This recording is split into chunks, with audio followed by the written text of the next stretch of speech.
Good evening. Welcome to Have I Got News for You? I'm Mel Giedroyc. Now, in the news this week, after the Queen decides to make one more royal trip to India, doubts are raised about a local man's idea for adapting her stairlift.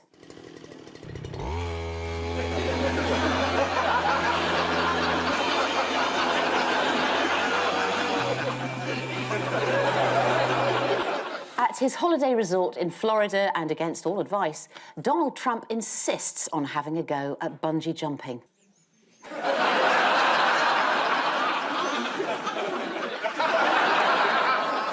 And after a public backlash, Nadine Dorries finds a new way to sabotage Channel 4 News.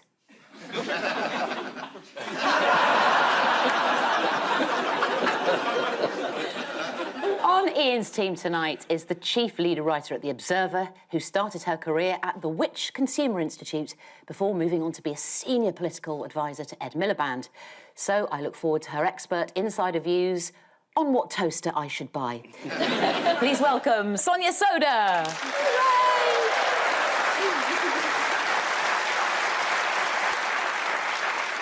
And on Paul's team tonight is a writer and broadcaster who says of quizzes that he's really competitive, but he doesn't mind losing.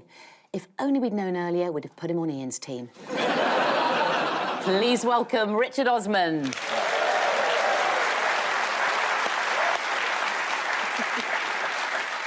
We begin with the bigger news stories of the week. Ian and Sonia, have a look at this. Right, driverless car. Massive U-turn. This is Boris and Priti. They're forming a welcoming committee for Ukrainian refugees. Oh, Keir Starmer, open goal. And there's someone flying out. Oh, we could just about get in. Well, this is the news that, as we go to air, Boris Johnson hasn't resigned. But we have got another inquiry. Yes. Into whether he misled Parliament. Yes. So we've had 3 inquiries now. Yeah. Trying to get rid of him. Yeah. Third time lucky. Explain the process. We've got a proper political journalist here. Yeah, well, what happens, Ian? I'm happy to hand over to you. So we had an exciting vote in Parliament today. In fact, we didn't even need the vote in the end because Boris Johnson said he was very happy for this parliamentary inquiry to go ahead because he's got nothing to hide. So, yes, we'll be having a third inquiry. And is it best of 3? Is that how it works? Is everyone getting behind him on this? It depends what they're doing whilst they're behind him. It's hard for me because I was at a lot of the parties, because where else could you get a drink in London back then? You couldn't. And, you know, Boris had a party, so it was his birthday. Rishi had a party. Yep. He just got a big tax rebate, don't know where from. But it seems to me a simple story. If you set a law and you break a law, of course you resign. That's always been the rule of politics. It's the other Tory politicians who have adopted this policy of answering the question in a certain way. So, I'll give you an example. Mel, if you ask me, what's my opinion on Partygate and the Boris Johnson scandal? What is your opinion, Paul, on Borisgate and the Boris Johnson scandal? I'll tell you what I am focused on. And that's the missing words round, which is, I think we should put this round behind us. I mean, that's, you know, we've done that round. So the missing words round is what I think what the people of Britain would expect me to be focused on at this point is missing words rather than something that happened, I mean, a long time ago. History. And his classic response is that I'm going to concentrate on doing the job and I'm going to do what people are really interested in. Are you interested in the Partygate stuff? Yes. You see, the focus is on this birthday party, but the other parties are much worse. Yes. And the police have said, well, we won't issue any more fines until after the local elections, because we don't want the electorate to know about what's going on. That would ruin the point of democracy. I mean, it's just ludicrous. And I think the police should be investigated as to why they're not issuing these fines. Why not? There are some people who are supporting the PM. Who's this being sat on by Priti Patel? Yes, Rishi Sunak there, who's also received a fixed penalty notice for attending the infamous birthday party. He was there to support the Prime Minister, delaying a trip to the US, or as he calls it, home. And, of course, what did Brandon Lewis, who's the Northern Ireland Secretary, what did he do on Radio 4, do you know? This was the speeding fines. Yeah. I mean, the man's a genius because he said, well, if you get 4 speeding fines, that's just 4 speeding fines, isn't it? So if you went to 4 parties, it's just 4 parties. But he kind of forgot if you get 4 speeding fines in a year, that's it. You lose your licence. You absolutely do. Should we have a little listen? We've seen reports of ministers who have had both the Labour Party and the Conservative Party over the years, where it's been speeding fines and things like that. If you accept that decision, while you in move office. forward. Well, I believe so, but I'm just going on the reports I've seen over the weekend. But look, Come on, back that up. That's a very big statement. What are you thinking of? Well, as I say, if somebody gets a speeding ticket, and I'm not in any way trying to equate a speeding ticket that somebody has had with the situation of the sacrifices people made through COVID. I'll be really clear about that. Well, but a fixed penalty but notice you've have been issued to you've people actually in the past. literally just done that. No.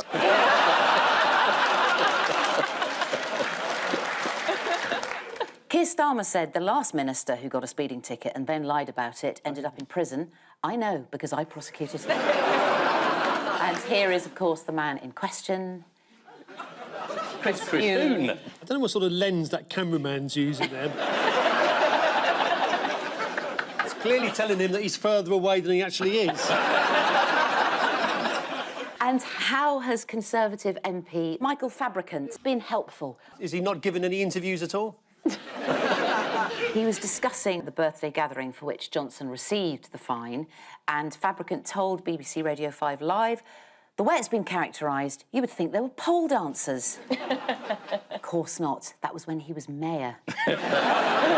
But again, it's the least of the parties, isn't it? I mean, there's the Bring Your Own Booze party coming. There's plenty of other The parties. karaoke party. The karaoke The party. wine fridge party. Yeah. I bet they're really grim, those parties. I bet they're not even that good fun. You get invited to a party in 10 Downing Street, you say no. Yeah, I did. Yeah.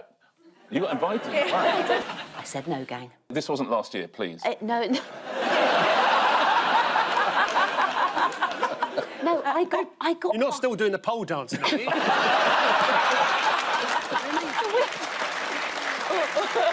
Boris Johnson's made quite a thing of his role as a sort of global figure during the Ukraine crisis. What has Ukraine done for him in return, do you know? Oh, have they let them take duty-free back? No, this is actually quite good. They've named a street after him. What, You know liars? what? I was going to say that. I just thought, surely not. Sonia, you can say that now with hindsight that I've given you the answer. They named a street after him. Very good, they have. Do you want to have a look at it? Here it is. This is the street named after Boris Johnson. It's called Mayakovsky Street in Odessa, which is to be renamed Boris Johnson Street. Does it do a U-turn at the top and then...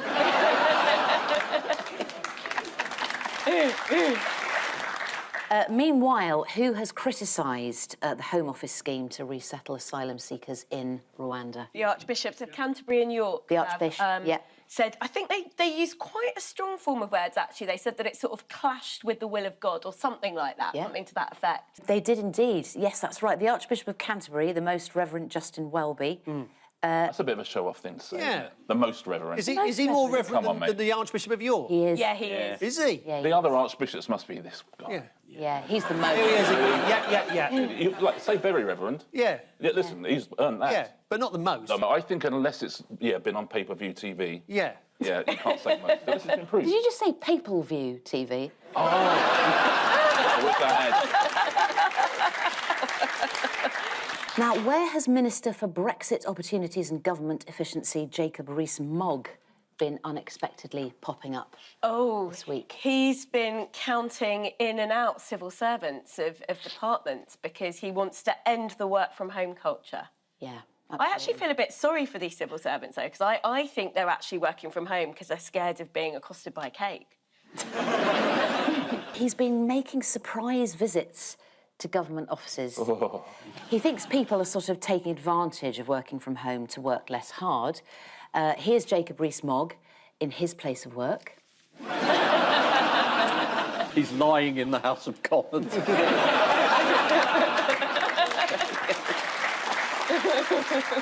Oh, you're sort of smiling benevolently. Yeah, I'm on drugs. Paul is very much working from home this evening.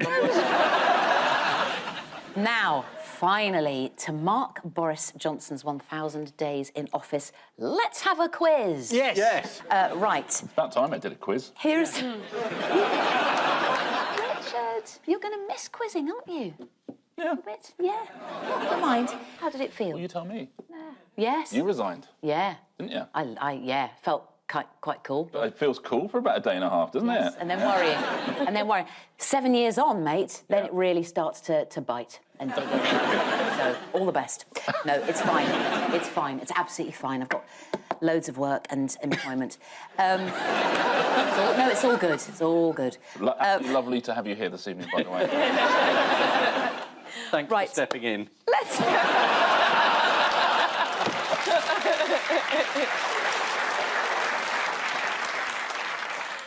We're going to show you some key moments from Boris Johnson's time at number 10. Shout out if you know what they are. Here we go. I think we've got some music as well. Yes, we do. Here we go. Oh, Ian, straight in there. Quickly, we're on to the next one, right. Ian. What is it, Ian? Tough opposition. Yes, very good. Tough opposition, Boris beat him in the election. Picture number 3, Richard. What? Sorry, what's this quiz? You've got to tell me. The seminal moment's gone. It's a rolling quiz. Queen's been beheaded. Castle, Sonia, well done. Dominic Cummings. It's a rolling quiz, Richard. Oh, You've got to right, be is it? super Yeah, quick. gosh, Here we go. gosh. Next one. Who's this? What happened? This Sonia. is interior designer. Interior designer. Lulu Little. Next one. A dog and Carrie. Yeah. Oh, Dylan? Dylan the dog. Very good, Sonia. It's a good quiz, isn't it, Paul? No. On we go. And the last one. Harry Enfield. Meanwhile, gang. Yes, you seem to think we're in a gang. Gang. Tonight, Paul, we are. We'd be ahead of Well, a gang. I don't think me and Ian are in the same gang. Yes, you are. Are Please. we? Oh, please. Do you feel as if we're in a gang? Mr. Not, Hislop? what, some sort of South London gang? Yes. Right, I'm from South London. I know. More like a sort of a theatrical gang, in a gang show, all together, just for one night. It sounds really churlish, Mel, but no. OK. Shall I not say the word gang? No, I'm very happy to be part of the gang. Yay, Richard's in the gang. I'm going to get cards made up for the gang. Paul, you having one? I'll have one. Mel, you have one. Sonia, you can have one. Oh, yes. Well, Yes. Yeah? Let's see who wants to be in the gang then, Ian, shall we? Then we've all got cards. Still no. Meanwhile, a special version of what has been released this week to commemorate the Queen's Jubilee? Stamp. Nope. Tea towel. More interesting. It's a Barbie Queen. It's a Barbie Queen. Barbie Windsor. Yes. Hey. Very nice. There she is. Do you think she signed that off? She must have done. That's Nicole Kidman.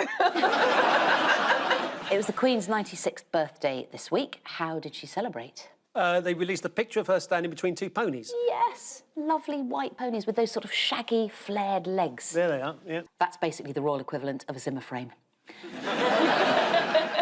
Let's hope the two of them don't run off in different directions.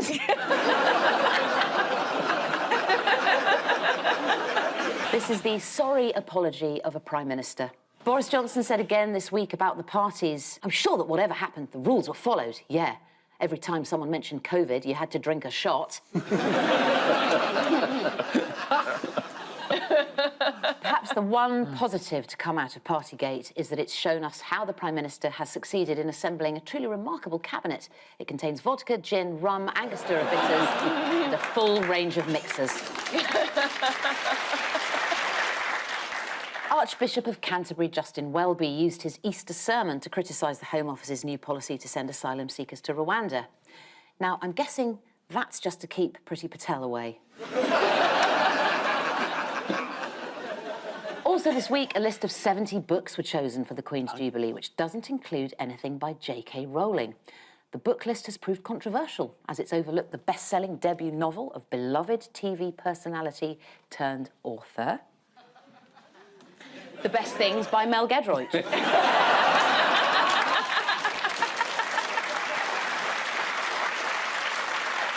Paul and Richard. Yes. Have a little look at this, why don't you? Oh, yes, a car that drives itself. There we are, in case we hadn't got it the first time round. Driverless car. That was the world's first phone in a car, and he's got no one to speak to because this is the only phone in the car.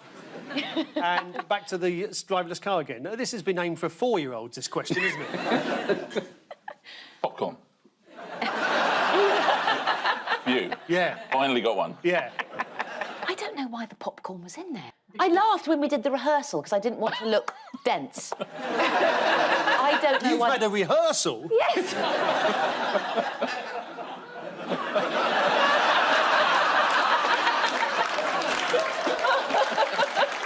I didn't know why the popcorn was there. Ian, explain. Well, I thought the story was that driverless cars, you can now watch films. So it's like... Yes, that's it, that's it.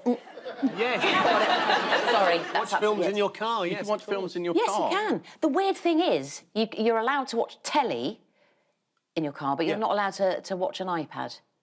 In a driverless car. But that makes they're no not real sense yet, because are you're they? not in the car because it's driverless. But you are kind of in the car, but you're just like that. I don't understand driverless I cars. think you're in the car. You are in the car. Point. Are you? Sonia, help me. Are you in the car? Help me, You're Sonia. definitely in the car. Sonia! Sonia! I'm a bit scared. Are you in the driverless car? But otherwise, so you just got driverless cars just driving around. I'm not sure that's solving any problem. See, I think this is Boris Johnson's latest ruse, because the next excuse he's going to come up with is just, I didn't mean to go to the party, the car just drove me there. Very good. Do you know any of the conditions that the motor insurance companies are insisting on? Driverless cars? Yeah, driverless cars. No, I don't. No driving gloves? To do with the weather conditions. Not at all, Sonia. OK. Not at all.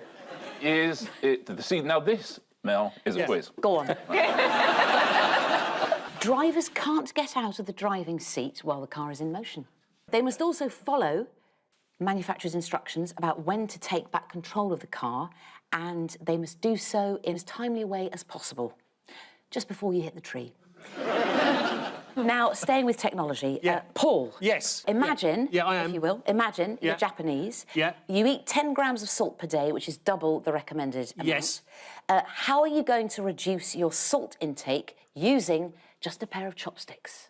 Well, you try picking up each grain of salt with a pair of chopsticks. It's to do with technology. Oh, technology. A robot breaks your arms if you have too much salt. Special electric chopsticks, have you heard about these? Electric shocks up your arms if you have too much salt. Administered by a robot. Naughty boy. Yes, but it is. No, it is pretty much that. Is it? Yes, it is. I could have made a fortune inventing that. They're electric chopsticks, and they trick you. There they are. They trick you into thinking your food is saltier than it actually is. How is it done, guys? Do you know? By injecting salt directly into your bloodstream. Via your wrist. Well, so it gives you a shock when you put the chopsticks in your Boom. mouth Boom. that gives you a salt hit. Exactly. Why not just put less salt in? They're connected to a wire, and they give you a small shock in the mouth, thereby creating the sensation of a salty taste. Well, why bother with that? Why not just suck a plug? What's been the disappointing news this week for extremely gullible people? I'll mime it. Yes. Oh, good. It's to do with... Yeah. It's a new round we've just Yeah. invented. Yeah. It's to do with... Playing tiny darts? No. Spoon bending. No. Is Christmas very long at your house? Token. It's a token. NFT! Non-fungible tokens, you're absolutely right. They are rubbish, apparently. The world's first ever tweet, which was sold at auction last year as a non-fungible token for $2.9 million, has been put up for resale by the buyer and received a highest bid to date of $6,000. The Guardian summed it up. Man who paid $2.9 million for NFT of Jack Dorsey's first tweet set to lose almost $2.9 million. And here is the tweet. This is the first tweet. Just setting up my Twitter. So dull. The second tweet was spelling. What did the buyer, a Malaysian businessman called Sina Estavi, say to mask his disappointment? He said, I honestly thought I'd bought the National Film Theatre. He said, I will not sell this to anyone because I do not think everyone deserves this NFT. It's not just a tweet, it's the Mona Lisa of the digital world. What a twat. This is the news that we'll soon be able to watch TV while at the wheel of a driverless car. Japanese scientists have developed a set of electrically charged chopsticks that deliver a small shock to the tongue, which has the effect of making the food taste saltier. Although British visitors to Tokyo will be asking, have you got an electric knife and fork, please? Also this week, an NFT of the first ever tweet failed to sell. Owner of the tweet, Mr. Astavi, has compared the digital asset to the Mona Lisa. As in the phrase, compared to the Mona Lisa, this is worth sod all. And so to round 2, the jigsaw of news. Hooray! I love the jigsaw of Yeah. news. I love the sound effect, the fuck, fuck, fuck, fuck. I beg your pardon? I love it. The jigsaw This of is news. a rehearsal for each of us. No, check it out, guys. It's a really good sound effect. You're going to love it. OK. Buzz when you know what it is. Right. Jigsaw of news. There we are. See? There we go. Oh, that was a very quick buzz there. Yeah, I don't know what you're looking over there for. Oh, sorry.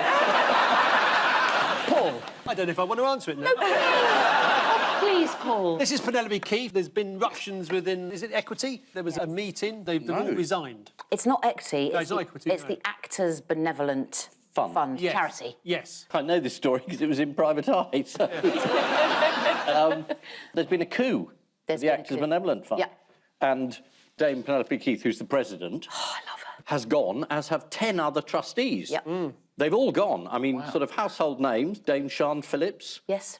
Brian Murphy from George and Mildred. George and Mildred. It's like an episode of Midsummer Murders so far. Yeah. They've all left the committee, and the charity commission has been called in. There was a stormy, bad-tempered meeting of the ruling council, and the chairwoman and half the ruling council were booted out. And do you know what or whom Penelope Keith blamed for the bad-tempered Oh, council? I know this. She blamed Zoom. She didn't did. She absolutely did, yes. I think basically what it is just some bad-tempered old people who can't handle Zoom conversations. Anyone ever had that problem? Have you got anything, Janet? You're probably a dame, are you? Yeah, you know I have, Ian. You bloody know I've got one CVE, so fuck off.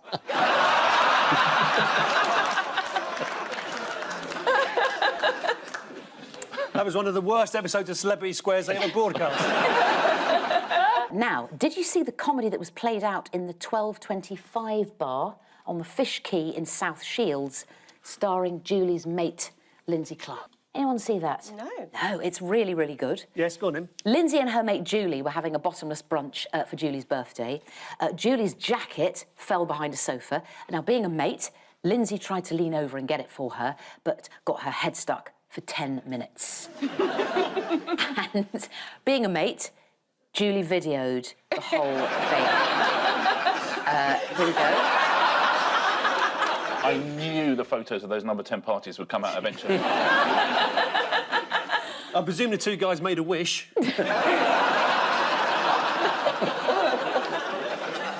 Here she is being hoiked out from behind the aforementioned sofa by two very kind bar staff.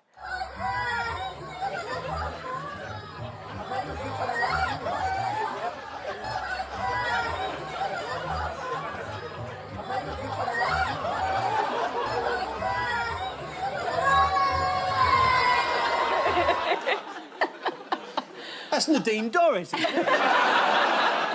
This is the row at the Actors Benevolent Fund. The Actors Benevolent Fund helps out performers who are short of cash, have hit hard times, or even worse, been in panto in Leighton Buzzard. Fingers on buzzers, teams. What have we got here? Oh, there's a Buzzington. HMV have updated their advertising campaign. Dog podcast? So close. Oh, did they put a dog on radio? Yeah, absolutely. This is the news that the BBC is set to broadcast half an hour of dog noises. Now, LBC, Labradors barking continuously. I mean, why? Why? Yeah, are they why- doing this? why? Why? I'm asking you. Why are Steve. they barking? Or... Why? No, why are they doing it? Why are the BBC doing It's nice, it's nice. Well, what's it on? nice. Is this on it? It's Radio Radio 3. Radio 3? Well, they play it, there's always a lot of bark on there. Yes, there we are. You see, that was a good joke. And You're some just often. annoyed because you didn't think of it. So Radio 3 Radio 3 are doing it. I've got a dog to be a DJ. They're doing half an hour of dog noises It's the latest in slow radio. What sort of dog noises, though? Well, this... Because some yeah? dog noises I don't want to hear on Radio 3. Well, I have to tell you that the star of this is Radio 3's A Day in the Life of a Dog. It's going to be broadcast in July. Is a Labrador called Honey. So what noises will we hear the 15-year-old bitch make? What do you think? Let's be specific. Well, Let's be specific. there's a hostage to fortune. Well, I suppose panting, eating, running after imaginary rabbits. Like a tail banging against a door frame. There's a phone in about cats. Do you hate them? We're going to get, apparently, excitement of breakfast, how an old dog breathes while she dreams. I know all about that. And rushing to greet the postman. Do you think half an hour of dog noises is going to help you chillax, Ian? Is that something you'd tune in for? No, but I would be confident that the BBC are not wasting money. In other dog news, a Jack Russell called Millie got stranded on some mudflats earlier this year. Is she OK? She was rescued. How do you know how she was rescued? Helicopter. No. Submarine. Oh, there was a helicopter involved, but not... Right. but not directly. So there's a helicopter involved? There was a helicopter involved. There wasn't. Oh, no, there wasn't. I'm so sorry, there wasn't. There wasn't. That actually makes more sense then. No, it's a driver. It's one of those driverless helicopter things. Drones, thank you. Drone. It was a drone. Drone. I'm so sorry. You can't get a driver onto a drone because they're tiny, unless you train a gerbil to wear a crash helmet. I'd love to see a gerbil driving a... Well, let's have a look. Let's have a look. Quick-thinking rescuers attached a sausage to a drone. Oh. So sweet. To entice Millie to safety. Let's see if it worked. Well, if it didn't, this is going to be a hell of a sad story. There we go. There's the sausage coming in there. There's little Millie. Where's the little Millie? Oh, sausages, sausages. Oh, these are lovely sausages. Look at that! Oh. Absolutely brilliant. This is the planned show on Radio 3, which will just feature noises made by a dog. The series features a Labrador called Honey, 15 years old, so don't bet on a second series. Just as we avoided all the dead dog stuff. Meanwhile, a dog has been saved and guided for 300 metres by a drone, dangling a sausage in front of it. Coincidentally, how GB News gets Eamon Holmes into makeup. Fingers on buzzers, please, teams.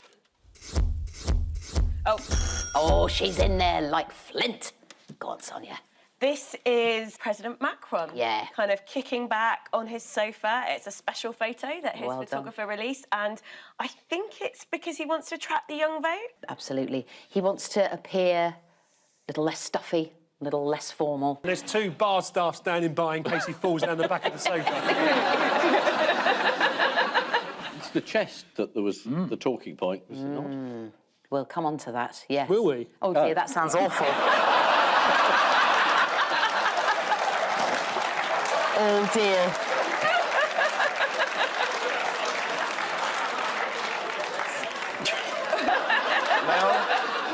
Yes, this photograph, it was taken on the campaign trail by his official photographer, Soazig de la Moissonnière.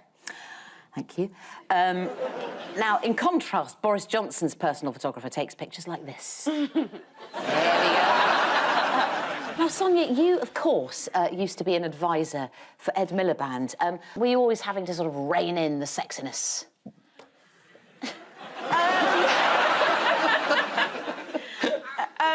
I think a photo like that was never on the cards. Really? Should we have a little look at Ed's seductive powers? Yeah? We've seen Macron, let's have a look at Ed.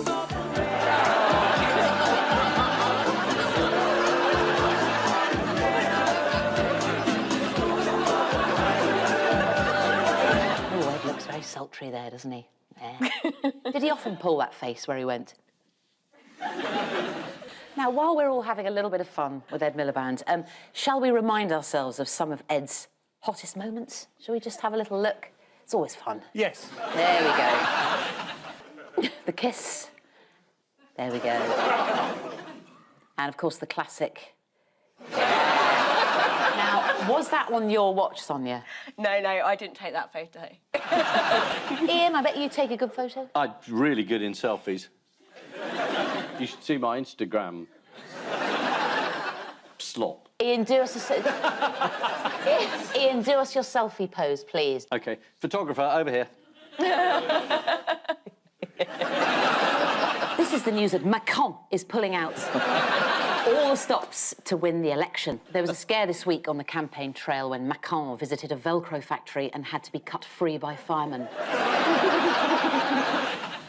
Time now for the odd one out round. Just one between you this week. Your four are the Turin Shroud, Doug the Potato, 36 Flapjacks from Birmingham, and Hillian Fern's Easter egg. It's a very ugly potato. I'm going to start there. Right. We've only That's just good. I was met, hoping Sonia. for We've more. only just met. Well, they're testing the Turin Shroud as a topical news quiz. This is the one I know. Medieval fake or not? It's a fake, isn't it? Well, the British Museum said it was a fake, but there's a new expert who says he thinks it might not be. Yeah, the authenticity of the Turin Shroud has long been debated, but shroud expert David Rolfe is convinced it's real and has told the British Museum he'll give them $1 million if they can prove it's a forgery. That feels like something for our gang to investigate. Definitely. Let's get on to it, gang. Yeah. Meet you in the laurel bush on Saturday morning. Oh, I'm busy. I like that Ian thinks he's invited. I know. The Turin Shroud is the latest research indicates that it might have been used as a tablecloth. Absolutely right. And the Flapjacks, they were at the Last Supper, as was the Easter egg and Doug the Potato. Well, only one of them has ever been used as a tablecloth. Yeah, that's true. That would make an odd one out. It's the Birmingham historian David Adkins who said that. According to Birmingham Live, Adkins believes the Turin Shroud is actually a tablecloth from Burton-upon-Trent. So is that the world's oldest Easter egg? Is that what we're looking at there? Is that one that hasn't been eaten for 60 years or something? Yeah. No, but there's something about the Flapjacks, I think. There's a taxing about the Flapjacks. You're all skirting. Oh, it's not hovering. the Jaffa cake thing again. It is the Jaffa cake. It's reared its head. It's reared its head about again. whether they're a cake or not. And Of course they're not cake, they're a flapjack. Well, a company tried to claim they were a cake for tax reasons, because I think Absolutely. cakes aren't taxed, which is the basis of the whole. This isn't Jaffa cake Sunak cakes, is it? Well, they I'm going to give you the answer. None of them are what they claim to be, apart from the Turin Shroud, which might be. Does the Shroud actually claim to be anything? Now, why is Hillian Fern's Easter egg not what she claimed it to be? Do you Well, know? she claimed it was 60 years old, but it's not 60 years old at all. It's claimed to be the world's oldest Easter egg, but it's not. Kind of, yeah. Hillian's egg is an incredible 62 years old, which Yeah. she thought made it the oldest Easter egg in the world. But in a shock turn of events, Yeah. June Dalton of Suffolk has usurped Hillian's claim with her own egg, not her own actual her own Easter egg, which she says is 74 years old. Wow. Yeah. What's wrong with these people? Why don't they eat them? Chocolate in my house won't last 74 hours, never mind 74 years. No. According to the Daily Mirror, the egg is older than the moon landing and Meryl Streep. Now, why might this news be particularly devastating for Hillian? This news that there's somebody else that's got an older one. Well, she's been in the Guinness Book of Records for the oldest Easter egg, and she's been sort of like become a local celebrity. People have Yeah. organised coach parties from Japan to come and go look through her see her. kitchen window. Yes. And she's now sort of like been usurped by this older egg. She's been spending £80 a month on temperature-controlled storage in Warwickshire. That's like one of those adverts that comes up on any website. You'll be surprised at the cost of temperature-controlled storage in Warwickshire. She would apparently occasionally visit the egg, while rival June has a slightly less emotional attachment to her egg. Asked what her family would do with it, she said, I don't know what they'll do with it when I move on. Maybe they'll throw it in a skip. A tax tribunal found that 36 flapjacks made by food manufacturers Glanbia Milk were not cakes as they were too dense and chewy, unlike the more traditional homemade flapjack, which may still be considered cake. So the maker will now have to add VAT of 20%, which is levied on confectionery. Flapjack's a cake.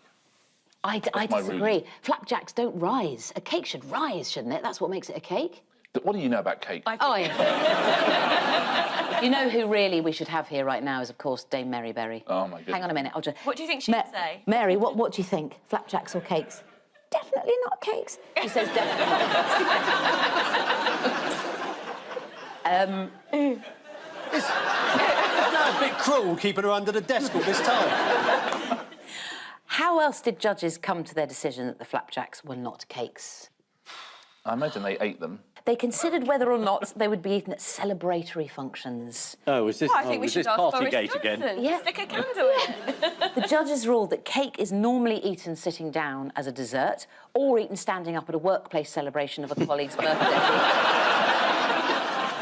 Let's remind ourselves of Doug the potato's discovery. We haven't even touched upon Doug No. the potato. Let's have a little look. I got the fork and jabbed into it and hoiked it out of the ground and holy snapping turtle teeth. What's going on here? What is it? I said to Don, I said, no, that's a potato. And she went, no. I said, yeah, it is. The fella, he doesn't have arms and legs and that sort of thing. So I made him a little trolley. So we can take him out and give him a bit of sunshine now and then, you know.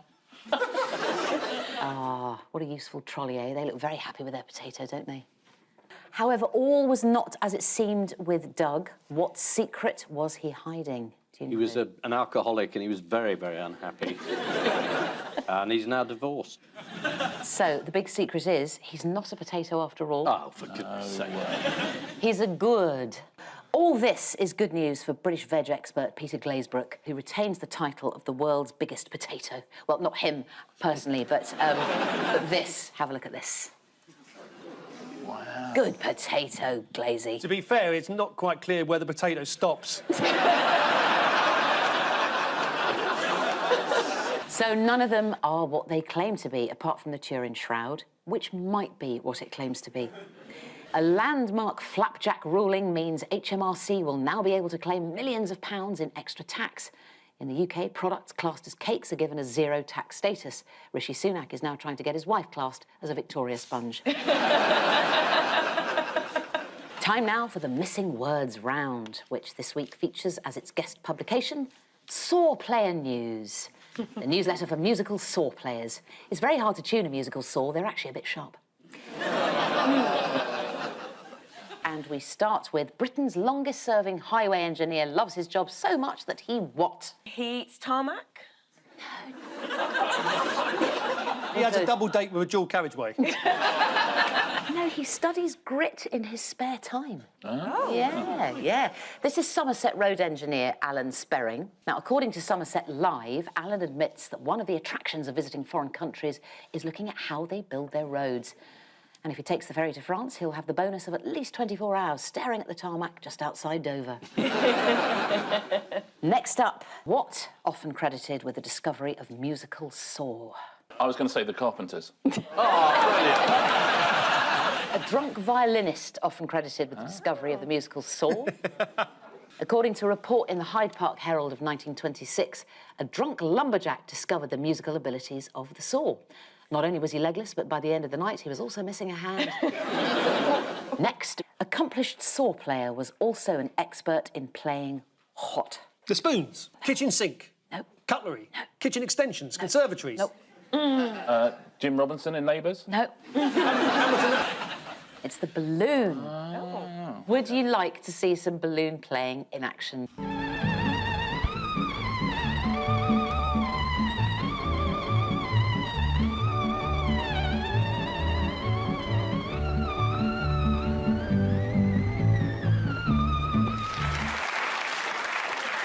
Next up, Isle of Wight becomes home to world's second what? Home. World's second biggest saw. No, it's a bit slightly potty humour. Oh, no, really? Biggest potty? It is, in fact, the museum specialising in animal faeces. The National Poo Museum opened last week on the Isle of Wight. Among the exhibits are excreta from lions, pandas, foxes, and even a square wombat whopper, which is the last thing you want to order at Burger King. Next, birds can either be what or what, but not both. Alive or stuffed? That's one of the first things they tell you at taxidermy school. The answer is fight-worthy or flight-worthy. Yeah, this is the news that scientists have concluded that birds evolved into one of two groups, those that can fly and those that have weapons such as bone spurs on their feet. I wish I could fly right up to the sky, but I can't. You can. You can. I can't. But you know, he couldn't. Orville couldn't fly. That's the tragedy of it. Maybe it's because he had bone spurs on his feet. Or maybe because he had Keith Harris's hand stuck up his jacksuit. Next, what is an evolutionary trait study finds? Is it refusing to resign? I know this not one. dying. Go on, not Ian. dying. It's evolving. It's arguing with your in-laws. Researchers have found that both men and women are more likely to argue with their spouse's mother than their own.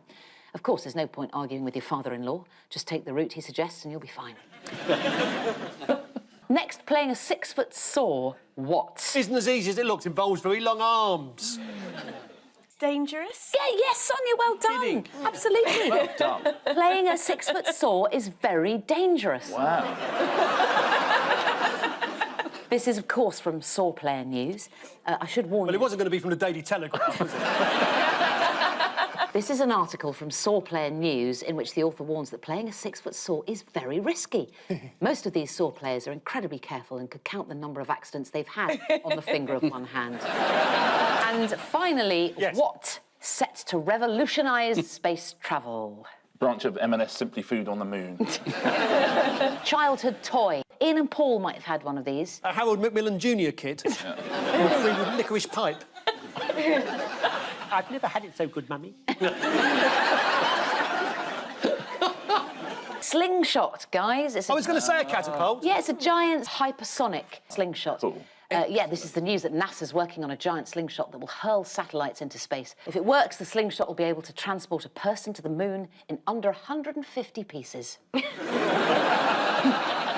So the final scores are... yes. Paul and Richard have 5 points. Yeah. Ian and Sonia have 7 points. Well done.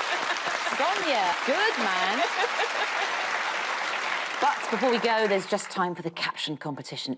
Climate change deniers protest in Sahara Desert. Next. Is that a hat? No, it's a boater. That's the original Boaty McBoat face. Oh, clap that. That was good. Oh, yeah. On which note, we say thank you to our panellists, Ian Hislop and Sonia Soda, Paul Merton and Richard Osman. And I leave you with news that, at a fun run in Suffolk, someone shouts "Oi, tosser" from the sidelines. In central London, Sue Gray is still waiting for the go-ahead from the Met to publish her report. And after explaining yet again that double words only score once, an exasperated relative is on the point of ditching his regular Scrabble session with Grandma. Good night.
which is the last thing you want to order at Burger King.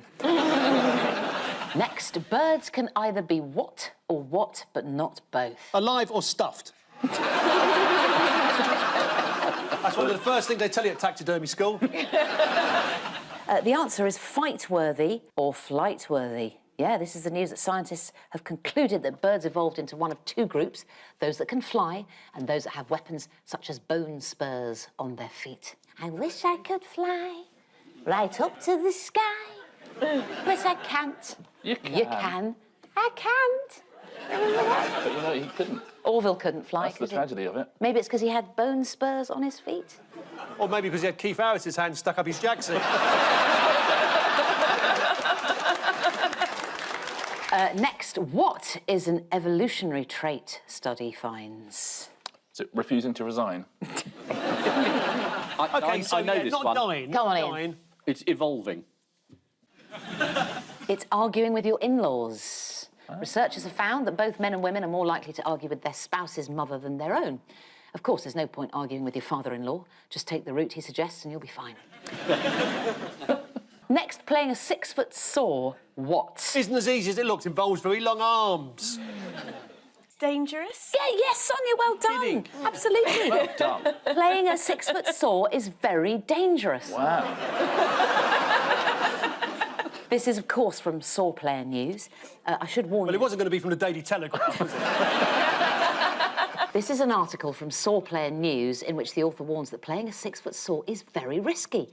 Most of these saw players are incredibly careful and could count the number of accidents they've had on the finger of one hand. And finally, yes. What set to revolutionise space travel? Branch of M&S Simply Food on the moon. Childhood toy. Ian and Paul might have had one of these. A Harold Macmillan Jr. kit. Free with licorice pipe. I've never had it so good, Mummy.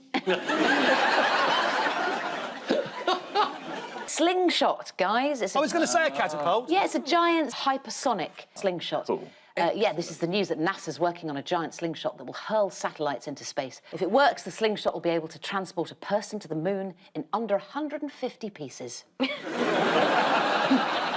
So the final scores are... yes. Paul and Richard have 5 points. Yeah. Ian and Sonia have 7 points. Well done. Sonia, good man. But before we go, there's just time for the caption competition. Climate change deniers protest in Sahara Desert. Next. Is that a hat? No, it's a boater. That's the original Boaty McBoat face.